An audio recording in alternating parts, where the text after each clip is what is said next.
Trevor woke to the sound of silence, a rarity in their meticulously curated penthouse.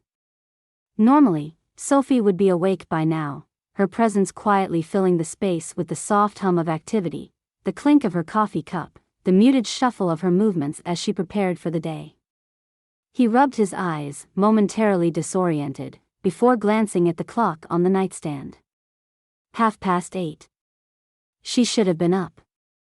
He called out her name, his voice gruff from sleep, but no answer came.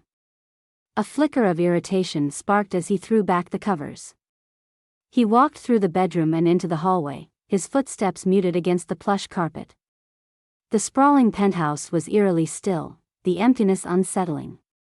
He checked her dressing room first, expecting to find her meticulously sorting through her wardrobe or adjusting a pair of earrings in front of the mirror. The space was immaculate, untouched. The soft scent of her perfume lingered faintly in the air, but Sophie was nowhere to be seen. Trevor moved into the kitchen, his frustration mounting. She knew he had meetings later, a dinner with the board in the evening. Sophie's reliability was one of her best qualities, or so he had thought. He paused, his gaze falling on the marble island. There, under the morning light streaming through the oversized windows, lay her engagement ring. The diamond, flawless and brilliant, caught the sunlight and gleamed almost mockingly. Beside it, a single piece of paper. He stepped closer, his breath slowing as he reached for the note. The writing was hers, precise and graceful. The message, however, was anything but. "I'm done." For a moment, he froze. The words stared back at him, stark and unforgiving. His fingers tightened around the paper, the edges crumpling under the pressure. The stillness of the apartment suddenly felt suffocating, his mind racing to piece together what had just happened. She had left. Sophie, who had always stayed, always played her part, had walked out on him. Trevor's jaw clenched as he dropped the note onto the counter. His eyes swept the room, searching for any sign that this was some elaborate misunderstanding. Her handbag was missing. The keys to her car, too. He strode to the garage, each step more urgent than the last. Her parking space was empty, the sleek black sedan she adored gone. Anger began to simmer beneath his carefully composed exterior. This wasn't just impulsive. Sophie wasn't impulsive. This was calculated, deliberate. She had waited for him to let his guard down and then slipped away like a thief in the night. Trevor prided himself on control, on the ability to predict and manipulate situations to his advantage. Yet now, for the first time in years, he was blindsided. He paced the living room, his mind unraveling the possibilities. Where could she have gone? She had no family nearby, no close friends left who hadn't been phased out of her life by his influence. Sophie was dependent on him, that had been his design. And yet she had done this, left him standing here like a fool. The audacity of it burned through him, his frustration building with every passing second. He returned to the kitchen, staring at the ring. It sat there like a challenge, its brilliance taunting him. Sophie thought she could escape him, that much was clear. But Trevor didn't believe in loose ends. He wasn't the kind of man who let things unravel without taking swift and decisive action. She would learn that, sooner or later. He picked up the ring and slid it into his pocket, his hand curling around the cold, unyielding metal. For now, he needed answers. He reached for his phone, dialing her number with steady precision. The line rang once, twice, before going to voicemail. He tried again, the same result. Trevor's frustration deepened, his jaw tightening. She was ignoring him. His voice, so familiar to her, now silenced by choice. Trevor's mind shifted, analytical and sharp. He wasn't a man who succumbed to panic or helplessness. Sophie couldn't have gotten far. Her car had GPS. Her credit card transactions could be traced. He had resources, connections, people who owed him favors. It would only be a matter of time before he found her. And when he did, there would be consequences. She couldn't walk away, not from him, not from the life he had built for her. For them. He stood there for a moment longer, staring at the empty space where she should have been. Then he straightened, his expression hardening. Sophie could run, but she wouldn't get far. She had underestimated him, and that would be her mistake. The house was still, the kind of quiet that comes after the chaos of a party has finally fizzled out. Empty glasses and plates cluttered the kitchen counters, remnants of another one of Trevor's meticulously curated evenings. Sophie had played her part well, smiling at all the right moments, laughing at his jokes, listening as his colleagues and clients sang his praises. But the second he had poured himself a third glass of bourbon and sunk into the leather armchair in his study, she knew the opportunity she'd been waiting for had finally arrived. The clock on the wall ticked louder than usual, or maybe it was just her nerves. Sophie stood in their bedroom, the pale light of the moon streaming through the curtains. She was careful not to turn on the lamp, afraid the glow might seep under the door and catch his attention if he woke.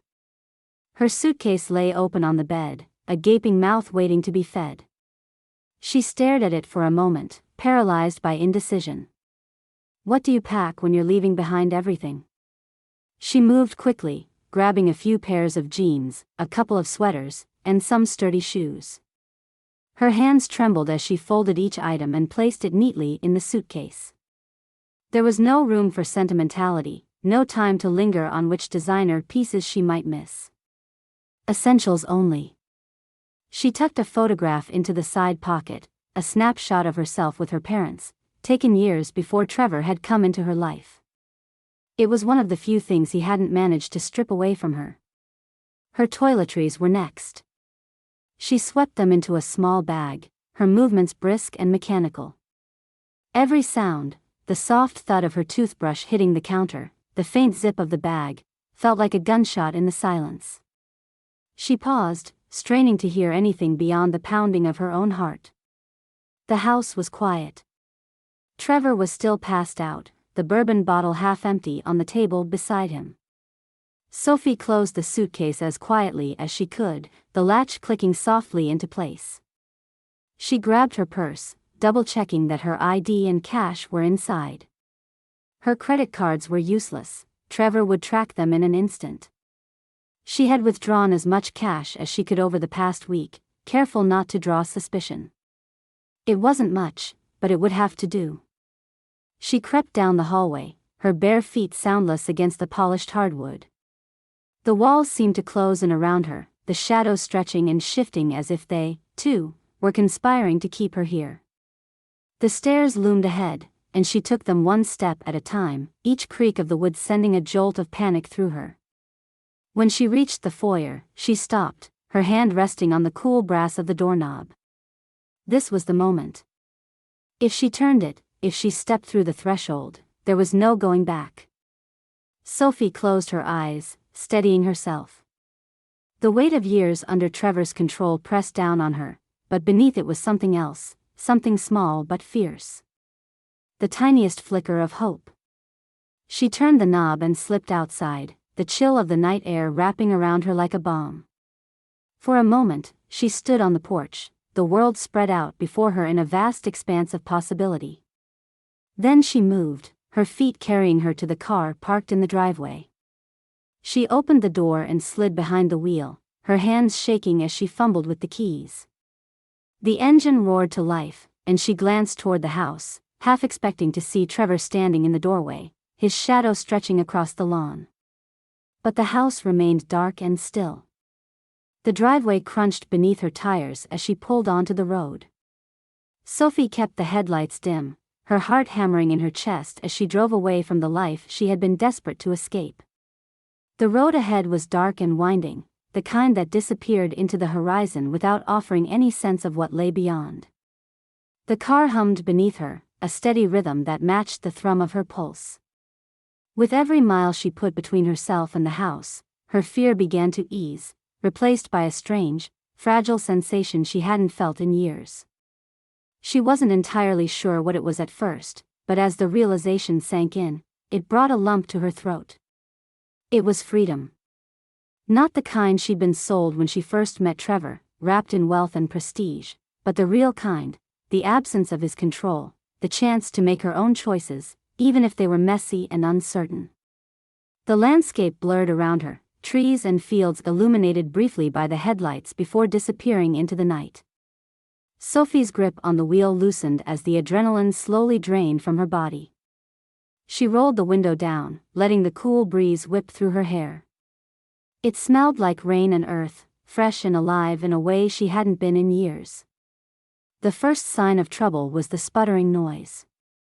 Sophie's hands tightened on the steering wheel as the car jerked forward, protesting with a metallic groan. The dashboard lit up with warning lights, a cascade of glowing symbols she didn't understand. Panic clawed at her chest as the car slowed, its once reliable hum faltering. She pressed the gas pedal, but the engine only sputtered louder before dying completely, leaving her stranded on the side of an empty road. She let out a shaky breath and looked around. Darkness stretched in every direction, the road illuminated only by the faint glow of the moon. Fields lined either side of the asphalt, their stalks swaying gently in the breeze. Sophie glanced at her phone, praying for a signal, but the screen taunted her with its absence of bars. She rested her forehead against the steering wheel, the enormity of her situation sinking in. This wasn't how she'd pictured her escape. Gathering her courage, she stepped out of the car, the cool night air biting at her skin. In the distance, she spotted a faint light, flickering like a far-off promise. With no better option, she grabbed her purse and started walking. Her designer shoes weren't meant for uneven pavement, and each step was a mix of determination and discomfort. The light grew closer, revealing a small garage with a worn sign that read, "Ryan's Auto Repair." Sophie pushed open the heavy glass door, the bell above jingling loudly in the stillness. The inside smelled of oil and metal, with tools scattered across the counter in a way that seemed both chaotic and purposeful. She spotted a man standing near the back, his broad shoulders hunched over an engine block. His hands were grease-stained, his dark hair tousled, and his expression focused. When he turned, his sharp blue eyes flicked over her, taking in her disheveled appearance and expensive clothes. "You lost?" he asked, his voice low and steady. "My car broke down," Sophie replied, her words tumbling out in a rush. "It's just up the road. I don't know what happened." It started making this awful noise and then, she stopped herself, realizing she sounded frantic. "I need help." Ryan set down the wrench in his hand and wiped his palms on a rag tucked into his pocket. "Where's the car?" "About a mile back," she said, pointing in the direction she'd come from. "I think it's the engine. Or the battery. Or something."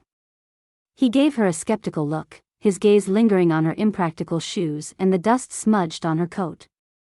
"All right," he said after a pause. "Let me grab my truck." "Stay here." Sophie nodded, relief flooding through her as he disappeared into the back. She perched on a stool by the counter, glancing around the garage. It was cluttered but functional, with posters of vintage cars peeling from the walls and an old radio humming softly in the corner. The faint scent of coffee mingled with the grease, grounding her in a way she hadn't expected. When Ryan returned, he gestured for her to follow him outside. His truck was old but well-maintained, its engine rumbling as he pulled onto the road. They reached her car quickly, and Sophie watched as he inspected it with practiced efficiency. He opened the hood, poked around for a few minutes, and then straightened with a grim expression. "Alternators shot," he said, wiping his hands on his jeans. "Won't be going anywhere tonight." Her stomach sank. "Can you fix it?" "Yeah, but I'll need to order the part. Won't have it until tomorrow at the earliest." He looked at her, his expression unreadable. "You got a place to stay?" Sophie hesitated. "Not exactly." Ryan sighed, his hands resting on his hips as he considered her. "Look, I've got a spare room above the garage. It's nothing fancy, but it's clean. You can stay there tonight." "Thank you," Sophie said quickly, the words tumbling out before she could second-guess herself. I really appreciate it. He nodded and climbed back into the truck, gesturing for her to do the same. They drove in silence, the hum of the engine filling the space between them. Back at the garage, Ryan led her up a narrow staircase to a small but tidy room with a twin bed and a worn armchair. A single lamp cast a warm glow over the space, making it feel unexpectedly welcoming. Bathrooms down the hall, he said, gesturing vaguely. We'll talk about the car in the morning. Sophie hesitated, then said, I don't have enough money to pay for the repairs. Ryan raised an eyebrow. You're driving a car like that and don't have cash. It's complicated, she admitted, her voice barely above a whisper. He studied her for a moment, then shrugged. All right. You can work it off. Clean the garage, maybe help around the house. Deal? She nodded quickly, relief flooding her. Deal. Ryan left without another word, his footsteps echoing down the stairs. Sophie sat on the edge of the bed, her exhaustion finally catching up with her. Sophie woke to the sound of faint clattering below, followed by the low rumble of voices and an occasional laugh. The room she'd slept in was simple but comforting in its own way, the morning sunlight filtering through thin curtains and highlighting every detail of the mismatched furniture. She sat up slowly, stretching, her body still heavy with the weight of yesterday's journey. For a moment, she allowed herself to linger in the stillness, her mind refusing to wander back to Trevor or the life she'd left behind. The smell of coffee drew her downstairs, where she found Ryan bent over an engine in the middle of the garage. He barely glanced up as she stepped inside, though one corner of his mouth twitched in what might have been the start of a smile. Sophie cleared her throat, unsure how to begin. Good morning, she said. Morning, he replied, standing and wiping his hands on an already grease-streaked rag. Ready to work? Her stomach flipped at the reminder of their deal. Sophie had never worked a day in her life, not in the way Ryan meant. Charity events, planning galas, even helping Trevor host lavish dinner parties, that had been her version of work. Cleaning a garage, though? That was an entirely different story. I'm ready, she said, her voice a little too bright. Ryan nodded and gestured to a nearby shelf stocked with an assortment of cleaning supplies. The garage needs a good once-over. Sweep, wipe down the counters, clean the windows. Think you can handle that? Sophie nodded, though her confidence wavered as she stared at the unfamiliar labels and tools. Cleaning supplies had never been her responsibility, and she had no idea which bottle was meant for what. Still, she grabbed a spray bottle and a cloth, determined to prove she wasn't as helpless as she might seem. An hour later, the garage looked worse than when she'd started. She had accidentally sprayed engine degreaser on the windows, leaving behind a streaky mess that refused to come off no matter how hard she scrubbed. In her attempt to clean the counters, she'd knocked over a can of bolts, scattering them across the floor. Ryan walked in just as she was crouched on her hands and knees, muttering to herself as she tried to gather the tiny pieces. You're supposed to be cleaning, not making more work for me, he said, leaning against the doorway with a bemused expression. I'm trying, Sophie snapped, her face hot with embarrassment. This isn't exactly my area of expertise. Ryan crouched down to help her, his movements efficient and unhurried. What was your area of expertise, then? She paused, realizing she didn't have a good answer. Hosting parties, she said finally. Wearing expensive shoes. He chuckled softly, shaking his head as he stood and offered her a hand. Well, you're here now, so you'd better get used to it. The day continued much the same way, each task revealing just how out of her depth Sophie truly was. By the time Ryan suggested she take a break, she had spilled a bucket of soapy water across the garage floor, narrowly avoided knocking over an entire tool rack, and discovered she was allergic to the industrial-strength cleaner she'd been using. Her hands were red and itchy, her hair was frizzed from the humidity, and she was certain she'd ruined her only decent sweater. Later, in the small kitchen adjoining the garage, she decided to take the initiative and make coffee for them both. She'd seen it done 100 times before, but her first attempt ended with grounds spilling across the counter and the machine sputtering in protest. She was trying to clean up the mess when Ryan walked in, his eyebrows raised. "What are you doing now?" "Making coffee," Sophie said defensively. "Apparently, I'm not very good at that either." Ryan smirked and moved to take over, his hands deft as he fixed her mistakes.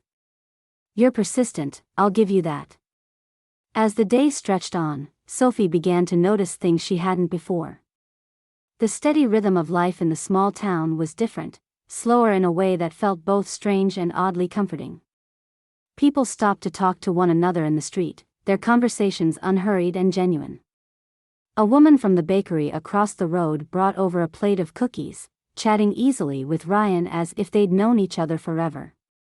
The simplicity of it all was so far removed from the world Sophie had come from that it left her feeling disoriented. But it wasn't all bad. There was a warmth here, a kind of honesty in the way people looked each other in the eye and meant what they said. For the first time in years, Sophie wasn't constantly looking over her shoulder, bracing for Trevor's criticism or the judgment of their social circle. She wasn't entirely sure what to do with the unfamiliar feeling, but she knew she didn't want to let it go. Meanwhile, hundreds of miles away, Trevor was piecing together Sophie's trail. It hadn't taken long for him to discover that her car was missing, nor had it taken much effort to pull up the GPS data embedded in its system. He stared at the blinking dot on his screen, watching as it traced her path to the small town she'd fled to. His jaw tightened as anger surged through him. She thought she could run, thought she could leave him behind and carve out a life of her own. She was wrong. Trevor made a call, his voice clipped as he barked instructions to the person on the other end. He wasn't the kind of man who let things slip out of his control.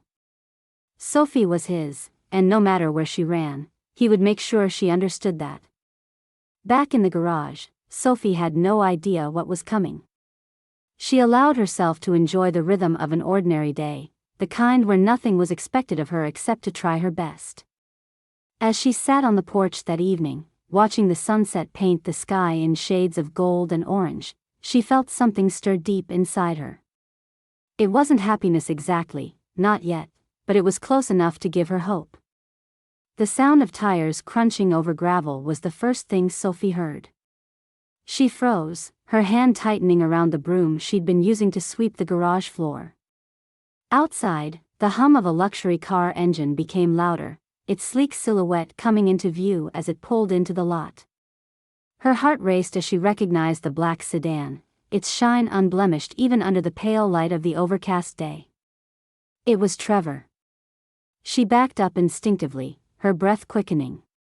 The calm she'd begun to build in this small town unraveled as the suffocating weight of his presence returned. Sophie's gaze darted toward the office door, where Ryan sat with his feet propped up on the desk, flipping through a well-worn magazine. She dropped the broom and rushed inside, startling him. "It's him," she whispered, barely able to get the words out. "Trevor's here." Ryan glanced up, his brow furrowing at her panicked expression. He set the magazine aside and stood, his movements deliberate. "You sure?" Sophie nodded, gripping the edge of the counter to steady herself. "He's going to find me. I can't let him take me back." Ryan's jaw tightened, and for a moment, he said nothing. Then he grabbed his work gloves from the desk and headed toward the door. Sophie reached out, catching his arm. "Please," she begged. "Just tell him I'm not here. Tell him anything. He can't know I'm here." Ryan studied her for a long moment, the tension in his face softening slightly. "All right," he said quietly. "Stay out of sight." Sophie ducked behind the counter as Ryan walked outside, the sound of the office door creaking shut behind him. She peered through the small gap in the blinds, her stomach nodding as Trevor stepped out of his car. He was immaculate as ever, his tailored coat and polished shoes stark against the gritty backdrop of the garage. His expression was cold, his movements purposeful as he strode toward Ryan. "Can I help you?" Ryan's voice carried a calm steadiness that Sophie envied. Trevor's gaze swept over Ryan, taking in the grease-streaked coveralls and the faint scent of motor oil. He looked unimpressed. I'm looking for someone. A woman. Blonde, mid-30s, about this tall. He held his hand out at shoulder height. She would have come through here recently. Ryan didn't flinch. Doesn't ring a bell, he said, crossing his arms over his chest. A lot of people pass through. Trevor's lips pressed into a thin line. She was driving a black sedan. I tracked it to this town. Ryan tilted his head slightly, as if considering. Yeah, I saw the car. She sold it to me cheap, said she needed bus fare. The lie came out so smoothly that Sophie almost believed it herself. Trevor, however, didn't seem entirely convinced. Bus fare, he repeated, his tone sharp with disbelief. Ryan shrugged, his expression remaining neutral. She seemed in a hurry. Didn't ask a lot of questions. Took the cash and left. Trevor's eyes narrowed, the gears turning behind his cool exterior. He scanned the garage, his gaze lingering on the open bay doors and the cluttered workbenches. Ryan stood firm, his posture relaxed but unyielding. If she left, why is the car here? Trevor asked, his voice low and measured. Because I bought it, Ryan replied evenly. It's what I do, fix cars, sell them, that kind of thing. Trevor stepped closer, his polished shoes scuffing slightly against the concrete floor. He was taller than Ryan, his presence more imposing, but Ryan didn't budge. She's my fiancée, Trevor said, his words clipped. She belongs with me. Ryan's gaze didn't waver. Funny. She didn't mention you. The tension between them was palpable, a quiet standoff that made Sophie's pulse pound in her ears. She shrank further behind the counter, praying Trevor would take the lie and leave. Trevor's eyes roved the garage once more before landing on the office door. Something caught his attention, a small object sitting on the edge of the desk just inside the room. He moved toward it, and Sophie's stomach dropped. Ryan stepped in front of him, blocking his path. Anything else you need, or are we done here? Trevor ignored him, brushing past and stepping into the office. Sophie ducked lower, her breath caught in her throat as she tried to remain hidden. She watched through the gap in the counter as Trevor picked up the object, a delicate gold bracelet with a tiny charm dangling from it. The bracelet had been a gift from her mother, something she'd slipped off and forgotten in her rush to clean up earlier. Trevor held it up, his eyes narrowing as he turned it over in his hand. He recognized it. She was here, he said, his voice colder now. This is hers. Ryan leaned against the doorframe, his arms still crossed. I don't know what to tell you, man. Like I said, she took a bus. Maybe she left that behind. People forget things. Trevor's gaze flicked to Ryan, his expression darkening. You're lying. Ryan didn't flinch. You think I care enough to lie to you? He said, his tone flat. Look around. This is my business. I don't get involved in other people's drama. Trevor stared at him, the tension between them stretching thin. Then he pocketed the bracelet and turned toward the door, his steps measured but heavy with frustration. If I find out she's still here, Trevor said, pausing in the doorway, you'll regret it. Ryan didn't respond, watching as Trevor walked back to his car. The engine roared to life, and within moments, the black sedan disappeared down the road. Sophie didn't move until Ryan came back inside, his expression unreadable.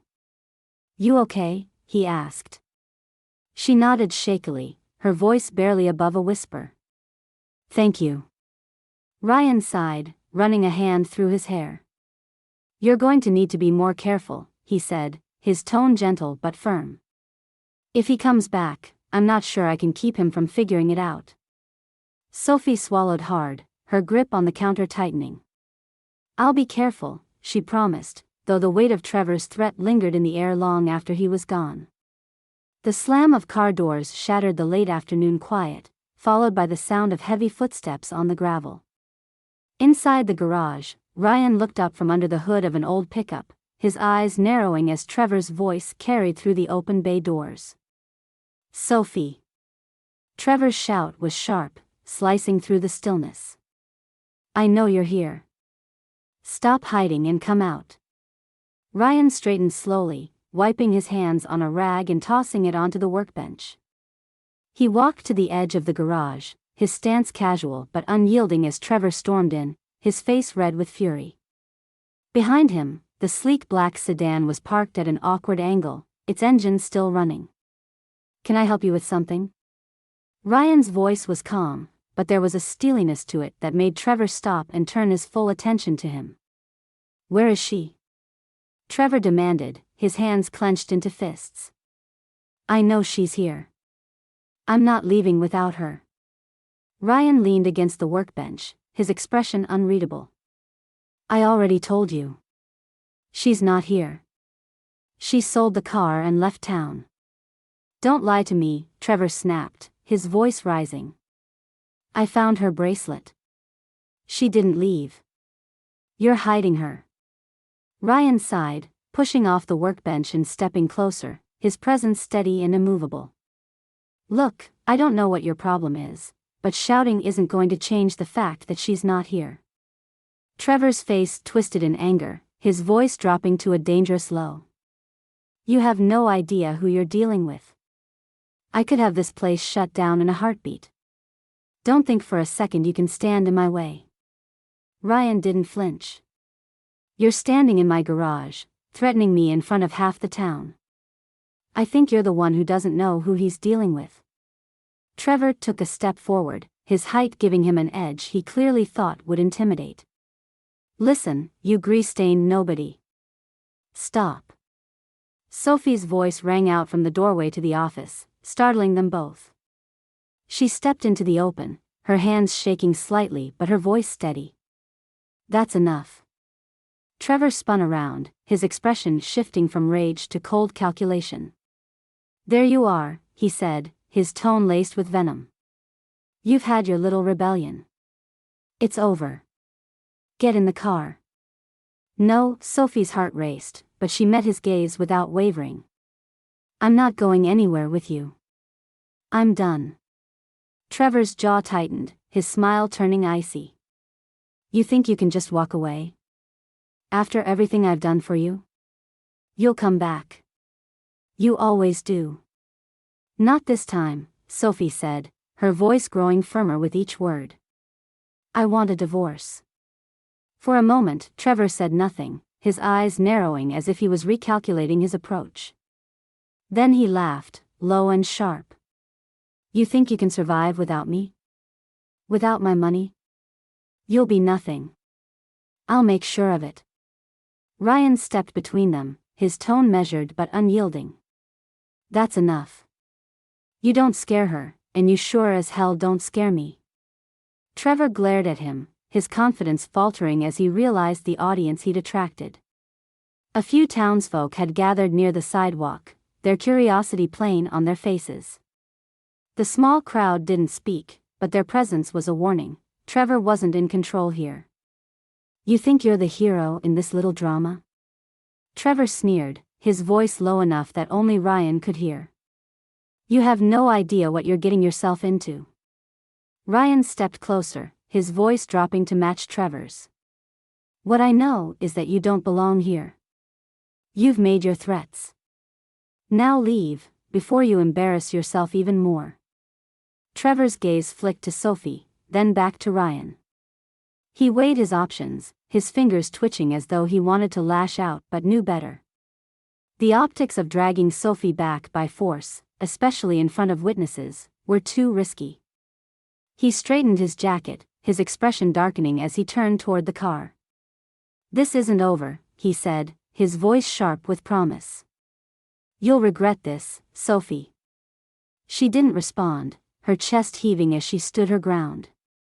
Trevor climbed into his car and slammed the door, the tires kicking up a cloud of dust as he sped away. The crowd began to disperse, their whispers fading into the background as Sophie finally let out the breath she'd been holding. Ryan turned to her, his gaze steady. "You okay?" She nodded, though her legs felt like they might give out beneath her. "Thank you," she said softly, her voice thick with emotion. "For everything." He shrugged, the tension in his shoulders easing. "He's not going to give up, you know." "I know," Sophie replied, her resolve hardening. "But neither am I." For days after Trevor's departure, Sophie couldn't shake the feeling that he was still watching, waiting to pounce. She caught herself glancing over her shoulder, jumping at the sound of a car engine or the creak of the garage door. At night, she lay awake in the small room above the shop, her mind conjuring images of Trevor's icy glare and his venomous promises. Ryan noticed her unease but didn't press her. He offered small reassurances in his own way, a fresh pot of coffee in the morning, a quick nod of acknowledgement when she completed a task without making a mess. Still, Sophie couldn't fully settle, the tension in her shoulders refusing to dissipate. A week later, the letter arrived. Ryan found her in the office, poring over the schedule he'd asked her to help organize. He held up the envelope, his expression unreadable. "From him," he said simply. Sophie stared at the pristine white paper, her stomach twisting into knots. She took the envelope with trembling hands, the faint scent of Trevor's cologne clinging to it. She opened it carefully, her breath catching as she unfolded the crisp sheet inside. Divorce papers. Her initial reaction was disbelief. Trevor had been so adamant, so unwilling to let her go. But as she read through the document, it became clear why he'd changed his mind. Dragging her back, forcing her into his life again, would make him look weak. The man who prided himself on control couldn't afford the scandal. By letting her go, he could spin the story to suit his narrative, a benevolent fiancé releasing an ungrateful partner. Sophie wasn't naive enough to think this was an act of kindness. Trevor hadn't changed, he'd simply calculated that cutting ties was better for him in the long run. But as she signed her name on the dotted line, a weight she hadn't realized she was carrying lifted. It wasn't closure, not yet, but it was a start. With the divorce papers sent back, Sophie turned her focus to the life she was beginning to build. At first, the small-town routines felt like a foreign language. People stopped her on the street to chat, their questions well-meaning but unnerving in their intimacy. The work was exhausting and often messy, her clumsiness leading to a string of minor disasters. She accidentally overfilled the gas tanks for the mower, flooded the garage floor trying to clean it, and once managed to lock herself out of the office. But slowly, she began to adapt. Each day brought small victories, mastering the coffee maker, organizing the parts inventory, learning how to change a tire without help. The rhythm of the town became less intimidating and more comforting. There was something grounding about the simplicity of it all, the way people greeted each other by name and shared slices of pie at the diner as if time didn't exist. Ryan watched her transformation with a mix of skepticism and quiet admiration. At first, he doubted her ability to stick it out. Sophie had arrived as a whirlwind of chaos, disrupting his orderly life with her mismatched attempts at blending in. But as the weeks passed, he began to see something more. She was determined, even when it meant struggling through the unfamiliar. She took his criticism in stride, sometimes with a laugh, and sometimes with a glare that told him she wasn't as fragile as she looked. One evening, as they worked side by side in the garage, Ryan handed Sophie a wrench without a word. She glanced up at him, surprised. "What's this for?" she asked. "Thought you might want to try fixing something instead of cleaning up after me," he said with a faint smirk. "You've been watching long enough." Sophie hesitated, then took the wrench. "I'll probably break it," she admitted. "Maybe," Ryan said. "Or maybe you won't." She knelt beside him, following his instructions as he guided her through tightening a bolt. Her movements were unsure at first, but by the time she'd finished, there was a faint grin on her face. "Not bad," he said. "Thanks," Sophie replied, her voice softer than usual. For, putting up with me. Ryan shrugged, but there was warmth in his expression. You're not as much trouble as I thought you'd be. Their dynamic began to shift in subtle ways.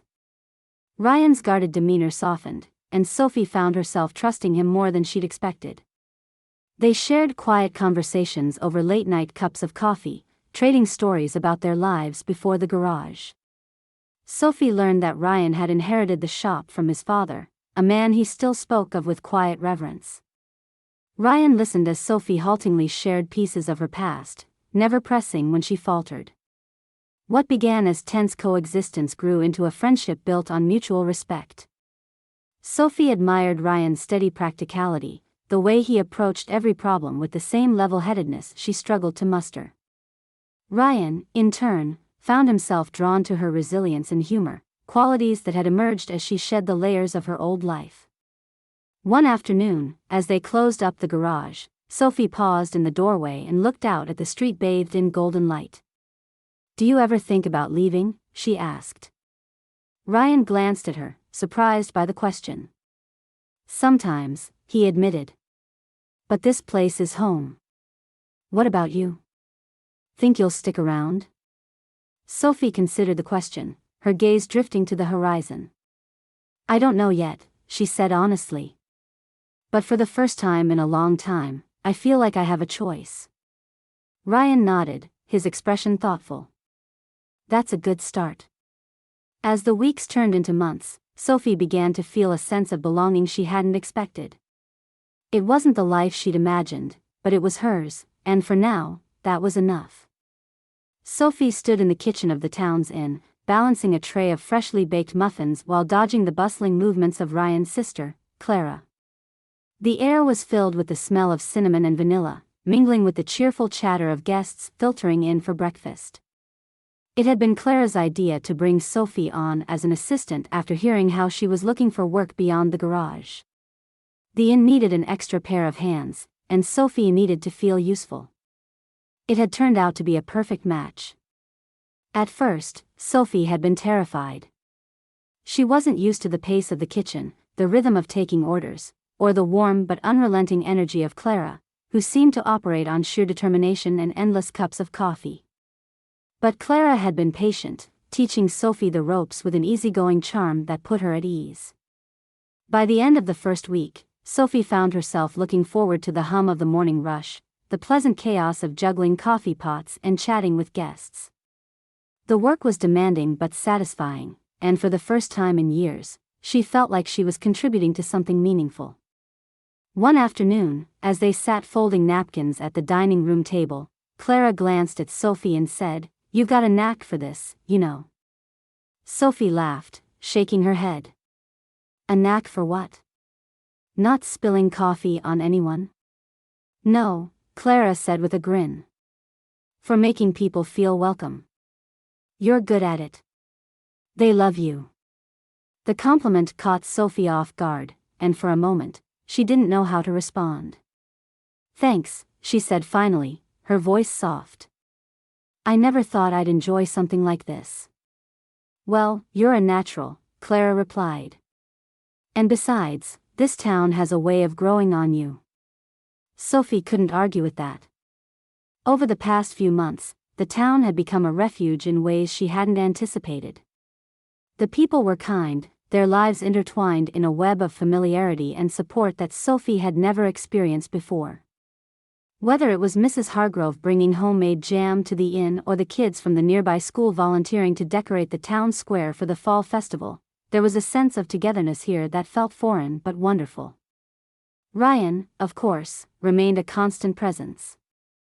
Though their lives had diverged slightly, her days filled with the inn, his consumed by the garage, they still found time to connect. Sometimes he'd stop by the inn for lunch, sitting at the counter while Sophie teased him about his lack of culinary sophistication. Other times, she'd wander over to the garage after her shift, leaning against the workbench while he tinkered with an engine and they talked about everything and nothing. Their friendship had settled into something steady and comfortable, marked by shared laughter and unspoken understanding. Ryan no longer seemed to doubt her resolve, and Sophie had come to rely on his straightforwardness and quiet humor. One evening, as they sat on the porch of the inn, watching the sunset paint the sky in soft oranges and purples, Ryan handed her a bottle of soda he'd grabbed from the diner. "You're a long way from where you started," he said, his tone more thoughtful than usual. Sophie took a sip, savoring the crisp fizz before answering. "I know," she said. "I hardly recognize myself sometimes." "That's not a bad thing," Ryan replied. "You've done the work. You should be proud of that." She looked at him, his face half-lit by the fading sunlight, and felt a surge of gratitude. "I wouldn't have gotten this far without you." Ryan shrugged, his lips quirking into a faint smile. "You had it in you all along. You just needed to see it."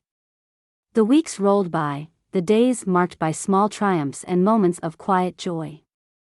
Sophie began to feel at home in a way she hadn't thought possible.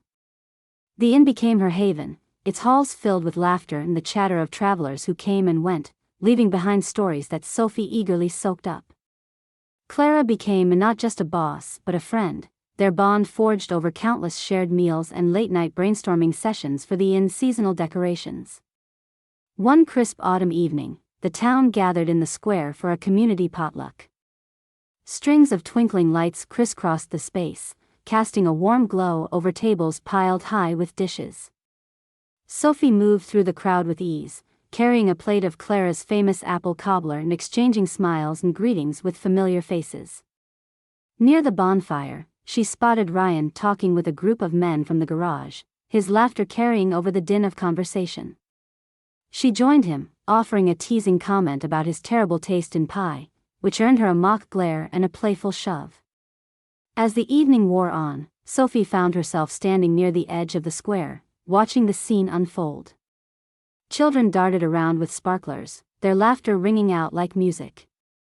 Couples swayed to the tune of a local band, and friends shared stories over steaming mugs of cider. It was a picture of everything she had once thought was out of reach: community, connection, and genuine happiness. Ryan appeared beside her, his hands tucked into his jacket pockets. "Penny for your thoughts?" She smiled, glancing at him. "I was just thinking about how far I've come," she said. "And how lucky I am to be here." He nodded, his gaze sweeping over the square. "It suits you," he said. "This life. You fit here."